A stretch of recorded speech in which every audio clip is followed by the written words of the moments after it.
นี่จ้านี่ค่ะโอ้ยวันนี้ลมเอานี่ค่ะฝนก็ตกนะคะต้องยิงแย่งกันเลยแหละเมื่อกี้นี่หมู่สี่พบหมู่แปดค่ะมาแล้วครับหมู่ห้าครับขยับเข้ามาหมู่ห้าข้าวออกไปล้ำหน้าไม่ต้องเสียใจล้ำหน้านี่ค่ะดีเพื่อล้ำหน้าเราสั่งเคยโดนลูกแล้วฟังของหมู่แปดที่แปด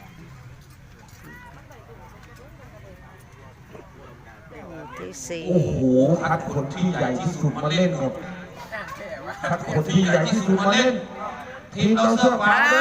ถูกต้องไปเลยปาทุกคนอ้าวเงี้ยยุ่งอ้าวเอ้ยไม่เป็นไรครับลูกคนนี้ผมเชื่อใจผู้รักษาประตูเดินไปกลับใช้เวลา10 นาทีเคลียร์วางเคลียร์ไม่รู้เคลียร์หมู่ไหนนะนี่ข้างไหนเตะไปก็เคลียร์หมดเคลียร์แต่หมู่แปดเดี๋ยวเนาะทีมเราเสื้อฟ้าเด้อทีมเราเสื้อฟ้าถูกต้องครับไปหนุนเกมขึ้นไปไปเลยค่ะได้